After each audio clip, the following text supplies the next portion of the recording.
Berbahagia setiap orang memegang peringatan Tuhan dan mencari Dia dengan segenap hati. Haleluya.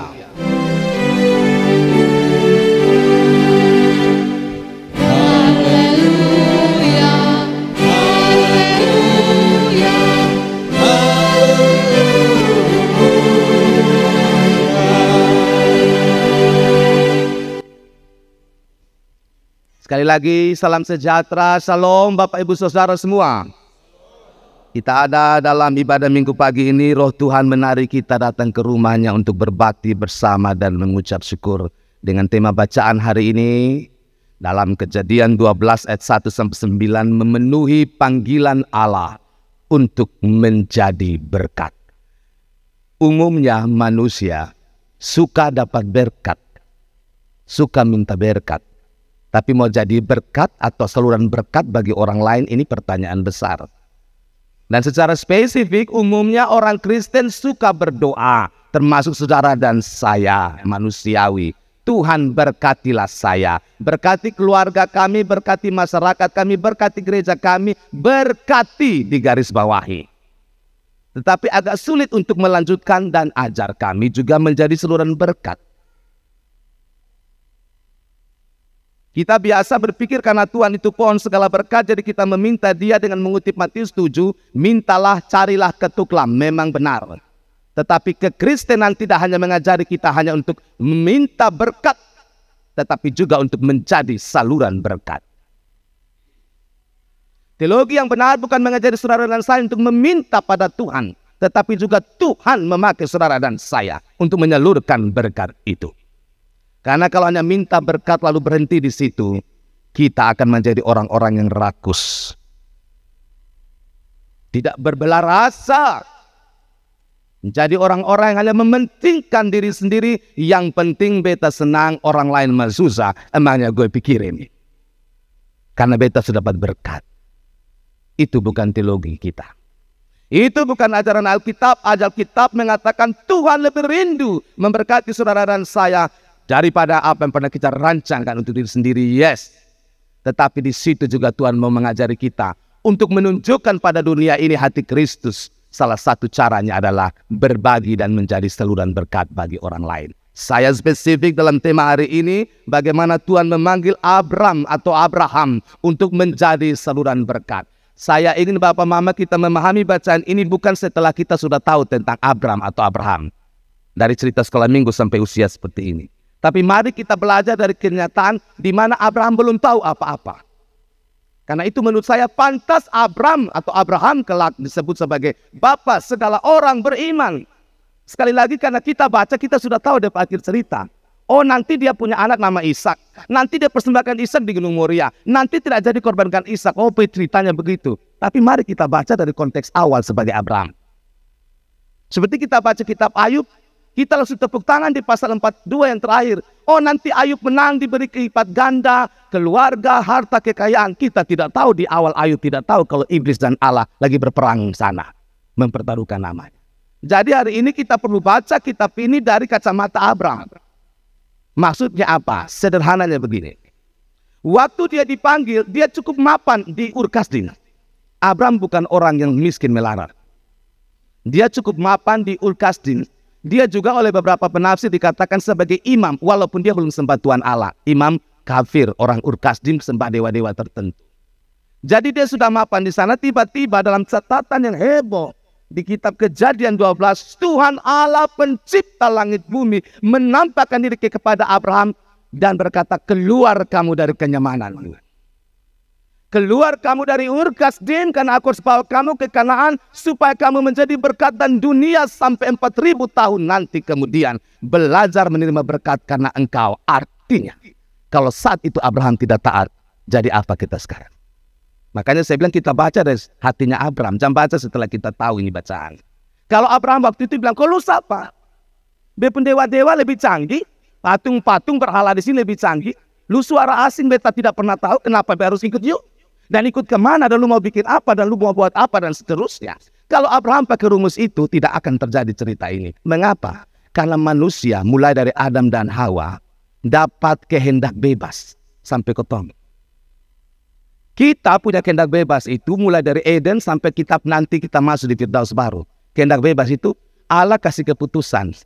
Mau taat atau mau tolak.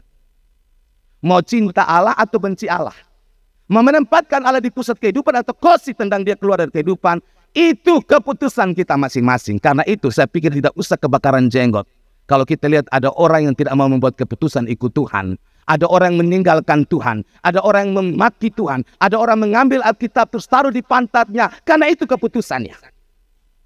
Jadi ini mungkin menjadi jawaban umum untuk kita semua. Ada orang yang dipanggil lalu dia mengikut Tuhan sampai setia sampai mati. Tapi ada orang dalam konteks catatan kawan-kawan Rasul Paulus seperti Demas. Di tengah jalan kas tinggal Tuhan. Maksud saya kas tinggal Paulus sebagai rekan pelayanan. Itu keputusan kita. Maka itu juga terjadi dengan Abraham. Kali itu sekali lagi saya katakan, mari baca kisah ini dari Abraham punya pandangan. Bukan dari kita yang sudah tahu isi Alkitab. Orang sudah nyaman di Ur Kasdim. Dia juga punya apa-apa di sana, harta di sana. Ada juga keluarga di sana. Ini suara asing datang bilang keluar. Kok siapa pernah dengar luput suara? Kalau kami dulu mau sekolah teologi, kami pendosen-dosen kan orang-orang cerdas. Mereka tanya, waktu ini interview. Lu mau jadi pendeta? Kenapa? Nah dengan lugu kami jawab, Tuhan yang panggil. Lu dengar Tuhan panggil lu di mana? Dia bawa omong langsung deh lu. Dia ada datang langsung bilang mari ikut saya. Atau lu yang datang bawa lu pendiri sendiri. Dong langsung kasih main kok temu pikiran. Lu bilang Tuhan panggil lu. Tuhan panggil lu di mana? Dia ngomong langsung deh lu. Lalu dari pertanyaan itu nanti mereka kasih tunjuk begini. Nah, lu bilang Tuhan panggil lu toh. Maka lu kasih tunjuk kalau kuliah, lu kasih tunjuk sampai seterusnya bahwa memang Tuhan panggil lu, bukan lu panggil dirimu sendiri. Karena itu saya bilang mari kita baca dari catatan Abraham. Siapa yang tahu kamu tiba-tiba kamu suruh saya keluar dari Ur Kasdim. Tetapi memang ini orang oleh kita disebut Abraham, oleh saudara Muslim disebut Ibrahim. Kita punya imam itu, iman maksud saya bukan imam, iman, faith. Abrahamic faith. Yahudi atau Israel, Muslim dan Nasrani punya iman Abrahamic faith. Artinya berdasarkan iman Abraham. Yang percaya walaupun tidak melihat. Amin. Yang memberi diri mengikut Tuhan walaupun tidak tahu ini Tuhan macam apa yang panggil saya. Yang menunjukkan kasih pada Tuhan adalah segala-galanya dibandingkan kasih pada apapun dan siapapun di bawah kolong langit ini. Bapak Ibu Saudara yang terkasih dalam Tuhan Yesus Kristus. Tadi saya katakan bahwa dia cukup mapan, dia harus keluar dari sana. Dan waktu dia keluar dari sana, Abraham mendapatkan sesuatu hal yang indah. Ayat ketiga, Tuhan bilang, aku akan memberkati orang-orang memberkati engkau dan mengutuk orang-orang yang mengutuk engkau. Dan olehmu semua kaum di muka bumi akan mendapat berkat. Papa mama ini sangat hebat. Mengapa? Sebelum Abraham atau Abram buat sesuatu untuk Tuhan merespon panggilan itu, Tuhan janji, saya memberkati kamu. Keren. Jadi, bukan kotong buat sesuatu untuk Tuhan, baru Tuhan berkati kita. Tuhan berkati kita lebih dulu, baru kita buat sesuatu untuk dia. Amin. Jadi ada lagu-lagu yang bilang begini, dengan apa ku balas, keren itu lagu. Tapi sebenarnya kau terus tidak bisa balas. Karena Tuhan lebih dulu mengasihi kita. Tuhan sudah lebih dahulu katakan pada Abraham sebelum dia lihat Kanaan, sebelum dialami semua, saya memberkati kamu yang kutuk kamu karena kutuk. Yang berkati kamu dapat berkat banyak. Artinya Tuhan pertaruhkan namanya sebagai pribadi yang belum pernah dikenal oleh siapapun di kolong langit. Dan Abraham orang pertama yang dia panggil untuk mengalami perjumpaan pribadi dengan dia. Dan mengalami berkat yang dahsyat luar biasa. Karena itu Tuhan langsung kasih tahu, saya berkati kami. Maka mari kita bermain logika dan kita coba luruskan pemahaman iman kita. Kita tidak datang gereja supaya diberkati. Tidak datang pun Tuhan sudah berkati. Amin. Amin. Pemahaman orang terlalu lihat beta baru dapat lihat kok. Amin. Makanya silakan. Kalau Bapak Mama tidak percaya, pasti harus percaya dong. Karena kenyataan. Ada banyak orang yang datang gereja. Tapi mereka berkati lebih besar dari kita. Benar? Makanya kita tidak datang ibadah supaya diberkati. Sudah diberkati, makanya datang ucap syukur. Itu. Jangan bilang kau ikut Tuhan supaya nanti dia sama kayak Mbak itu yang agak-agak pikun-pikun kotong pegang-pegang depun kepala dekat keluar doi banyak-banyak dari depun dompet. Maaf, itu bukan botong pun Tuhan, Mbak itu yang pikun amnesia. Maaf, tidak. Tuhan kita sudah lebih dahulu memberkati kita, sudah lebih dahulu mengasihi kita, sudah lebih dahulu janji penyertaannya sempurna atas kita. Dan kita respon itu karena ini orang pribadi. Tuhan Allah terlalu baik dan hebat, dahsyat. Kita tidak ikut orang yang datang janji-janji bual, omong kosong, tidak benar, terus kita kecewa di kemudian hari. Tuhan sudah pertahankan integritasnya. Tidak ada satu iota pun titik yang berubah dari firman Tuhan. Karena dia keluar dari firman Tuhan. Maksud saya, keluar dari mulut Tuhan.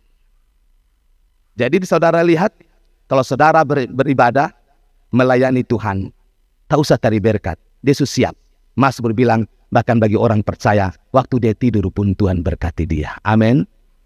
Bagi orang tidak percaya, dia tidur, dia ketakutan.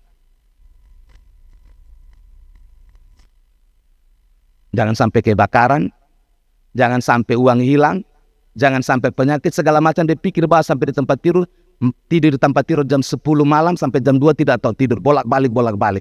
Apa yang dipikirkan sayang? Lama-lama bunyi orang baik tua buah ke kamar mandi, dia pikir perampok datang. Tidak usah seperti itu. Ada amin. Tuhan kalau sayang dimotong. Sebelum beta lanjutin khotbah, tolong pegang dada, bilang di sini, Tuhan sayang beta. Coba, Tuhan saya, aduh muka pu asik semua saya. Tepuk tangan untuk kita dong, dahsyat, keren. Tuhan berkati kotong sayang, Tuhan berkati potong. Jadi jangan terlalu isi dengan kekhawatiran. Betul Bapak Mama, saudara ada banyak masalah, betul. Saya usah munafik. Tapi Tuhan lebih besar kuasanya. Tuhan pun berkat dahsyat. Jadi sekali-sekali omong. Itu waktu saya omong Tuhan berkati saya, tidur sudah dengan nyaman Bapak Mama. Saudara ya. Tapi ya kalau yang main Facebook sampai jam 5 ndak bisa tidur lah. Biar mau berdoa puasa juga bisa. Sonde bisa, betul. Itu Tuhan bilang, lu cari lupung batu, nah lu cari sendiri sudah. Jadi selain berkat, Tuhan juga mengatakan perlindungan. Perlindungan artinya kalau ada orang kutuk kamu, dia kena kutuk. Saya tarik sedikit sekarang, Bapak Mama lihat, pernah kami sentil ya. Hanya satu bangsa di dunia ini yang unik sampai kotong tutup ini dunia. Maksud saya sampai Tuhan tutup ini dunia. Hanya Israel. Israel di zaman Yesus itu kacau balau. Berapa kali ditindas di Mesir, Babel, Persia, Romawi, injak mereka sampai cerai berai. Di zaman modern Hitler bunuh 6 juta orang Yahudi. Tapi apa yang terjadi? 1948 tiba-tiba orang Israel kumpul kembali, bentuk sebuah negara yang sekarang Israel. Mei 1948. Heboh. Saya tidak mengkultuskan Israel, tidak, itu bukan maksud saya. Tapi bukankah ini Tuhan sudah bilang ribuan tahun yang lalu, 3000 tahun yang lalu, amin? Tidak bisa. Seburuk apapun Israel, nanti Tuhan yang urus dengan dia. Tetapi Tuhan punya janji, itu tidak bisa berubah. Seperti kalau pada Bapak Mama dan saya, Tuhan janji memberkati kita, kita bisa rusak rencananya dengan kita punya gaya hidup, dengan kita punya keras kepala. Tapi itu tidak bisa mengubah bahwa Tuhan mengasihi kita. Itu harus tahu hati-hati, supaya jangan sampai kita salah kaprah. Benar satu waktu saudara dan saya bisa jatuh dalam dosa, tapi itu tidak bisa mengubah Tuhan mengasihi kita waktu yang mati di kayu salib. Tolong catat ini baik-baik. Berapa banyak orang Kristen akhirnya jadi frustrasi, jadi putus asa, yang lebih menyedihkan, akhirnya dia buang diri, bunuh diri. Sedih karena dia tidak tahu Tuhan mengasihi dia dengan dahsyat. Harus taruh di kotong puhati, taruh di keluarga puhati, di anak-anak. Walaupun mereka punya perawakan moral kadang-kadang bikin kotong maka hati. Benar Bapak Mama. Tapi bilang sama dia, bilang sama diri kita, bilang sama orang-orang kita kasih. Tidak mengubah kasih kuasa Tuhan pada kita. Yang membuat kita rusak, kita punya dosa dan kejahatan. Tapi itu tidak mengubah berkat Tuhan dari sorga untuk saudara dan saya. Tepuk tangan Tuhan Yesus Kristus dong. Saya harus menyampaikan ini karena dunia ini buat orang sekarang punya sindrom yang rendah diri. Iya. Dunia ini buat kotong sepertinya harus jadi seperti orang itu. Maaf. Tidak jadi seperti orang itu pun Tuhan kasih saudara dan saya. Ini dunia dengan infotainment, dengan medsos semua. Kalau Bapak Mama benar-benar jujur, mau buat sepertinya orang paling sukses ini, paling bahagia ini, paling happy ini. No. Kita sudah sangat diberkati oleh Tuhan. Dan berkatnya kekal. Tapi kalau kita merusakkannya, Tuhan sedih. Tapi itu tidak merubah bahwa Dia mencintai kita selama-lamanya. Kita biji matanya, tak mungkin Dia mencungkil biji matanya sendiri. Tapi mungkin kita yang mau cungkil karena merasa Dia tidak pantas lagi jadi juru selamat kita. Garis bawah.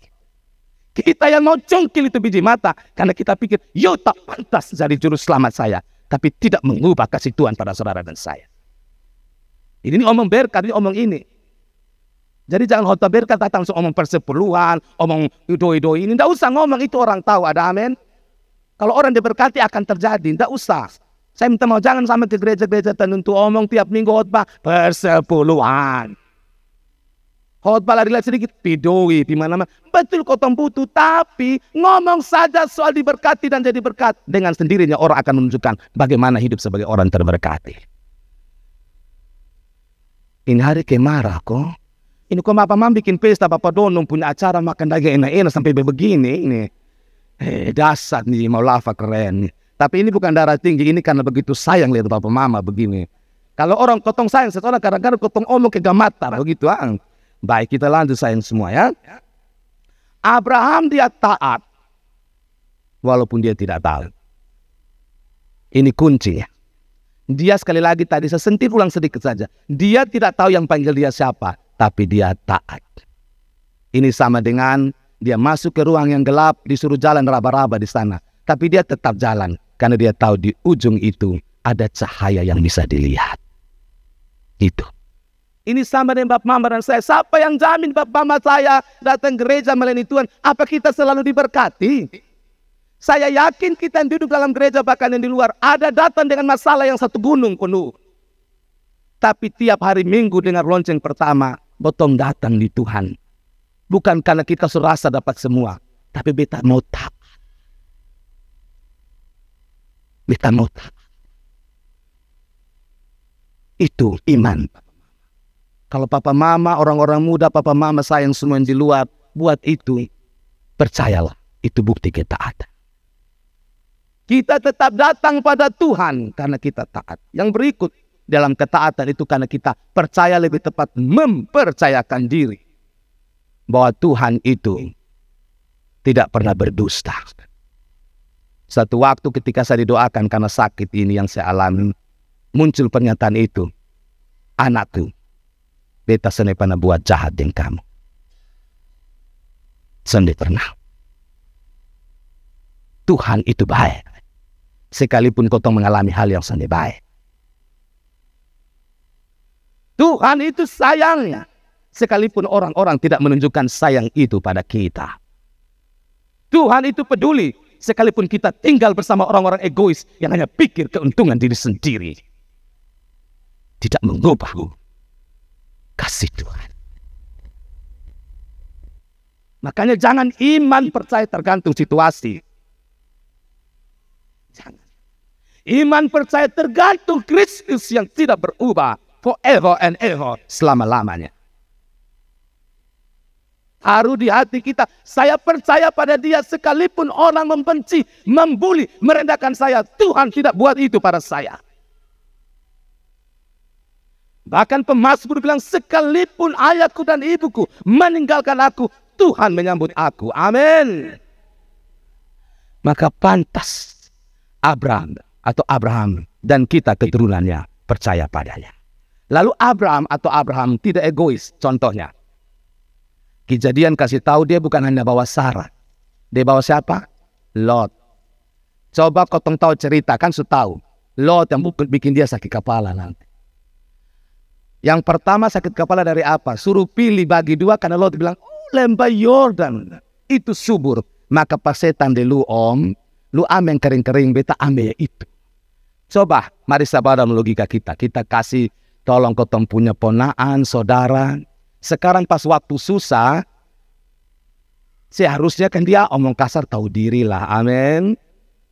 Tapi dia sendiri tahu diri. Dilihat dia punya om sudah susah setengah mati, omnya bilang bagi itu kekayaan. Lu mau pilih tanah yang mana? Dia lihat yang subur, yang kelak jadi Sodom dan Gomora. Itu subur, dia pilih itu. Coba Bapak Mama perasaan ke mana? Yang dijanjikan itu Tuhan janji pada saya, bukan pada you, Lot. Tuhan panggil beta bukan panggil lu bemponaan. Catat baik-baik. Beta, Abraham yang dipanggil. Tapi sekarang kok kelihatannya kamu yang minta berkat. Maka Lot pilih itu lembah Yordan yang sangat subur. Ini saya suka kasih tunjuk. Bukankah itu yang terjadi di bottom hidup?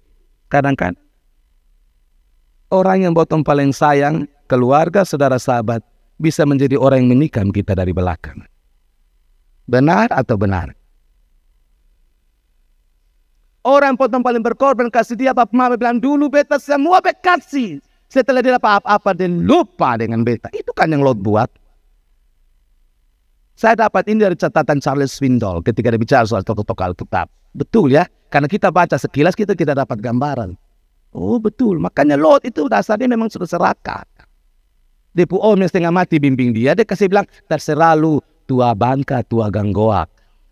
Lu mah susah emangnya gue pikirin. Kan bukan saya yang dengar suara dari langit itu. Yang anak begini, ponaan begini, saudara begini berdoa. Tuhan kasih umur panjang. Amin. Setuju tuh doanya? Jangan marah. Tuhan kasih dia umur. Siap doa begitu? Yang benar. Yang benar. Tuhan kasih dia umur panjang maksudnya. Tak usah marah walaupun kekodok juga orang Kupang bilang. Supaya dia tahu kalau dia tua nanti dia pun anak buat dan dia itu bernamanya senjata makan Tuhan. Tujuannya itu. Kasih dia umur panjang Tuhan. Jangan doa kutuk. Apalagi doa penyerahan. Jangan. Karena nanti Tuhan juga urus dia Lot. Karena in the next time, di kemudian hari, dia pilih lembah Yordan karena orang-orangnya hebat-hebat menurutnya. Subur, tapi itu yang nanti hancur dalam peristiwa Sodom dan Gomora. Dan yang mengerikan, karena dia tidak lagi berpaut iman pada Tuhan, ikut gaya orang Sodom dan Gomora. Waktu istrinya sudah jadi tiang garam, anak-anak perempuannya buat sesuatu yang sangat mengerikan, berhubungan seks dengan dia sebagai papa. Incest dalam istilah modern, hubungan seks sedar. Ini saya harus tarik ke sana supaya jam potong ini khotbah. Jadi hati-hati yang silo men. Yang kau lihat langsung silo di depan. Kayaknya itu sudah Tuhan pun mau. Ini tempat yang Tuhan mau. Ini orang Tuhan mau. Tiba-tiba kucing di dalam karung. Lot begitu toh. Karena memang Lot bukan orang dapat berkat dari Tuhan. Hanya dia ikut ke sana. Jadi saya perlu sentil ini nama. Karena selain Sarah, Abraham juga bawa Lot dalam perjalanan atau ziarah iman itu. Lalu yang berikut kita lihat di ayat 7 Bapak Mama. Langsung ayat 7. Ketika itu Tuhan menampakkan diri kepada Abraham dan berfirman, aku akan memberikan negeri ini kepada keturunanmu, maka didirikannya di situ mezbah bagi Tuhan yang telah menampakkan diri kepadanya.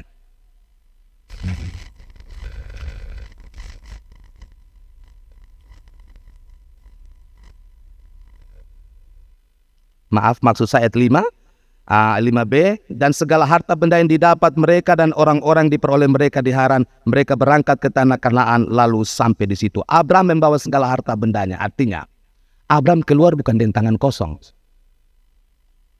Beda di kemudian hari 3000 tahun kemudian Yesus bilang begini, siapa yang mau ikut saya jangan bawa apa-apa, baju pun tak usah bawa, jalan kosong sah. Ini kalau pendeta-pendeta kotong zaman sekarang, kotong stres gila semua. Kotong suruh pergi di pelayanan di kampung-kampung, tidak usah bawa pakaian. Pergi saja jalan ke sana. Pergi ke orang kosi, kotong keluar bye-bye. Kubetang kasih lu pakaian, lu melihat omong firman kok. Dari 5 tahun pakai baju satu-satu, lu jauh omong firman, telepon bau sana enak di sini. Amin. Kan Yesus bilang di perjanjian baru, yang mau ikut aku, tidak usah bawa pundi-pundi, tidak usah bawa pakaian ini itu. Kalau artikan lurus-lurus, kotong jalan kosong sampai sana. Terus sampai di sana kita jadi gembel. Kita omong firman Tuhan jadi gembel. Akhirnya orang tidak dengar firman, kosi kotong keluar dari sana. Sorry ya, pendeta zaman now sudah bisa begitu. Betel mau lafak majelis begini mantap semua. Nah kalau beda datang baju khotbah satu terus dia bilang, bisa tambah toh. Ini sependeta 19 tahun makanya banyak. Masalahnya kan ini zaman berbeda, amin. Nah, jadi artikan Alkitab soalnya boleh kaku-kaku. Karena yang artikan kaku itu nanti muncul bidat-bidat ajaran sesat. Contoh sedikit. Dulu waktu saya masih mahasiswa ada salah satu aliran karismatik bikin gereja di hotel-hotel. Kan saya suka nyanyi, jadi saya diundang ke sana. Lalu saya ibu-ibu semua pakai jilbab. Beta pikir ini orang Kristen kok ketemu saudara di gereja bawang begitu. Muslim. Lalu beta tahu ceritanya karena pendetanya kutip surat Korintus, ibu-ibu itu tidak boleh rambut terurai pakai tudung kepala. Maka semua datang sama seperti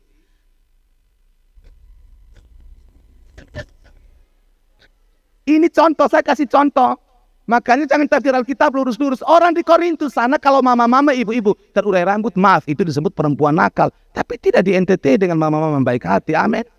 Daerah panas begini, mau pakai tutup di kepala. Baik kok di rumah cuci kepala, rambut krimbat. Kalau sonde nabab tofiduk, di situ habis. Iya, botol angkana, botol cium, apa terus di kepala. Ya, jadi ini contoh saya kembali ya, supaya jangan terlalu. Maksud saya, kita harus memahami ayat Alkitab itu sesuai dengan waktu dan konteks. Jangan asal tafsir supaya jangan bikin penyesatan. Jadi dalam konteks Yesus ngomong murid-murid jangan bawa apa-apa. Itu konteks yang baru, kuasanya adil. Tapi dalam konteks Abraham yang belum kenal Tuhan, amin, dia bawa departemen benda. Itu jelas jawabannya di situ. Abraham pertama kali dia belum tahu Tuhan, siapa dia sudah mungkin jalan kosong-kosong. Tapi waktu Yesus dia sudah kasih tunjuk mujizat, dia sudah kasih tunjuk tanda, maka murid-murid diutus, tidak usah bawa ini itu termasuk salam juga, tak usah salam yang panjang-panjang di jalan. Orang Yahudi kalau salam cium pipi cium ini omong itu akhirnya hanya salam saya bisa 2-3 jam. Saya bayangkan kalau potong salam, potong zaman modern, mapi mama yang ada di ICU, terus beta model pendeta begitu, engkau buang sana. Orang ada setengah mati di sana, lu masih bahas salam-salam di situ. Masih cium pipi cium ini omong kosong tetek bengek banyak-banyak pi orang sudah ada ya. Itu maksudnya. Jadi berikut Tuhan itu nantilah lugas dan langsung pada poin, jangan berbelit-belit. Jangan buang-buang waktu. Tuhan dalam malaikat-malaikatnya ketika bicara, bangkit pergi jalan, tidak suruh bangun jalan pelan-pelan, dugem sedikit, goyang-goyang berjalan, itu bisa habis waktu dong. Kembali ke sini ya Bapak Mama, dia tidak bawa apa-apa, dia dengan, maksud saya dia bawa sesuatu. Tapi saya tarik sedikit kitab Rut. Saya sedikit menerangi dengan kitab Rut. Di kemudian hari, keturunan dari Abraham namanya Elimelek dengan Naomi. Sama seperti Abraham. Tapi Abraham keluar dari Ur Kasdim karena dia belum kenal Tuhan. Masalahnya Elimelek dengan Naomi keluar dari Bethlehem, rumah roti, walaupun sudah kenal Tuhan. Alkitab kasih tahu waktu itu kelaparan di Bethlehem. Mereka keluar dengan bawa banyak-banyak. Sampai di Moab, Elimelek mati. Kilon dan Mahlon mati juga. Tinggallah Naomi dengan kedua anak mantunya, Rut dan Orpa. Singkat cerita, ketiga janda ini bergumul dengan kefanaan hidup di Moab. Naomi marah dengan hidup. Dia bilang, jangan panggil saya Naomi, tapi panggil saya Mara, karena Tuhan berbuat pahit pada saya. Beta datang dengan tangan penuh, tapi beta pulang dengan kosong. Jadi waktu saya baca ini, saya ingat kitab Rut. Abraham keluar Ur Kasdim, memang dia bawa sesuatu kan dia belum kenal Tuhan. Tetapi nanti di Kanaan Tuhan benar-benar membuat dia sampai hari ini. Dan sampai kiamat. Jadi Bapa yang sangat terberkati seumur hidup ketika dunia ini berputar. Karena dia taat pada Tuhan, itu dia punya kunci. Tapi Elimelek dengan Naomi keluar dari Bethlehem karena tidak taat pada Tuhan. Gara-gara perut kastenggal itu Bethlehem yang artinya rumah roti. Datang ke Moab. Pikir datang ke Moab nanti dapat rau banyak-banyak di sana. Padahal sampai di sana hilang semua. Maka Naomi bilang, jangan panggil aku Naomi, tapi panggil aku Mara. Mau ngomong apa ini Bapak Mama? Yesus kasih tahu, siapa yang kehilangan nyawa karena aku akan memperolehnya kembali. Tetapi barang siapa mempertahankan nyawanya, ia akan kehilangan. Filipiansi bilang begini, bidiklah surga, bidik, maka dunia akan kita dapat. Tapi bidiklah dunia, dua-dua kehilangan. Sekali lagi, bidiklah surga, matamu terarah pada surga, maka dunia kamu dapat. Tapi bidiklah dunia, maka surga dan dunia dua-dua tidak didapat. Itu kontras iman antara Abraham atau Abram dengan Naomi dan Elimelek. Yang satu taat, percaya, memberi diri dituntun walaupun tidak pernah melihat siapa yang memanggilnya. Yang satu sudah kenal Allah yang hebat di Bethlehem, tapi gara-gara perut dekat setengah ini rumah roti, jalan ke negeri kafir di Moab. Pulang tidak bawa apa-apa, semua telah hilang. Tetapi saya suka kitab Rut, karena terakhir Naomi bisa angkat muka. Rut angkat muka ketika mereka balik ke Bethlehem, bukan di Moab. Ketika mertua dan anak mantu ini janda dua yang dihina orang. Pasti bosan terkutuk kan. Makanya bosan dopung suami mati. Anak-anak mati. Dan pulang ke Bethlehem. Sampai di sana orang-orang bilang, itu Rut kok. Sorry, itu Naomi kok. Kok modelnya seperti apa? Jangan panggil beta Naomi. Tuhan selupa dengan beta, karena beta selupa dengan dia dahulu. Tapi saudara lihat Tuhan pun kisah dalam kitab Rut. Sampai di sana muncullah seorang Goel atau penyelamat namanya Boas. Boas dikelak kemudian hari menikahi Rut. Janda yang sangat baik hati ini. Karena Rut punya iman seperti lagu kemarin dalam pemberkatan Kakak Henry dan Kakak Indra. Allahmu, Allahku. You susah di mana, beta susah di situ. You mati dikubur di mana, beta dikubur di situ. Tuhan lihat dari sorga. Ini perempuan kafir ini. Perempuan kafir, tapi lihat dia pemertua yang susah. Bukan dia bilang, nah sudah kok gara-gara lu pun anak lu semati, lu pelaku semati. Onslak lu dari BP hidup. No. Makanya dia jadi perempuan yang diberkati, Rut. Biar sukoton dua janda sama-sama pulang. Padahal Naomi sudah bilang begini, lu tidak usah ikut saya lagi. Karena beta kawin justru mungkin lu bisa ada anak dan lu mau kawin dengan dia. Karena itu hukum terjadi di Israel. Lu lepas sudah, lu pikawin, lu masih cantik, masih muda, pikawin sana. Rut bilang sonde. Tidak. Mau mati di mana, saya mati bersama kamu. Karena Allahmu adalah Allahku. Tuhan dari sorga lihat ini perempuan kafir, punya iman. Maka hadirlah seorang laki-laki bijaksana. Goel yang namanya Boas. Mengawini Rut. Nanti dari Rut lahir opa daripada Daud. Dan muncullah keturunan dari Daud. Di endingnya Yesus Kristus lahir di sana. Keren kisah Alkitab. Jadi saudara pembaca Alkitab, lihat iman-iman orang-orang itu. Tuhan sonde pernah mempermainkan iman saudara dan saya.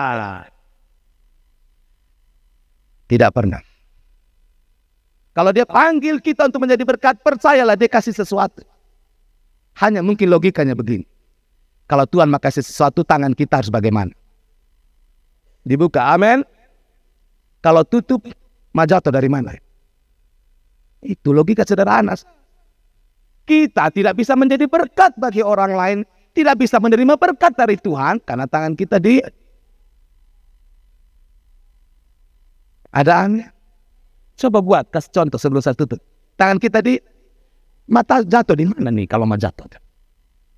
Sini bisa jatuh. Tapi kalau buka... Terima. Orang tua bilang, terima manta-manta. Namun ada satu kisah menutup ini renungannya.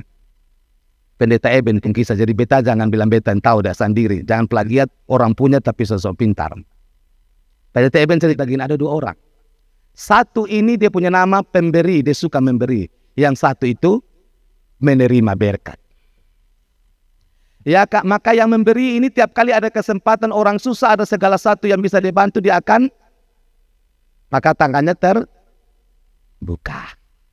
Yang satu ini dia tunggu kapan ada orang pengen bilang, ada uang kaget, terima. Ada bantuan ini, terima, enak. Betul ya. Ini apa-apa, dia terima terus. Belasan tahun berlalu, bahkan puluhan tahun. Yang memberi ini ada naik motor, maksud saya mobil mewah. Harum baunya. Sukses, hebat. Mobilnya dikendarai sopir yang cakep dan juga punya kemampuan yang hebat.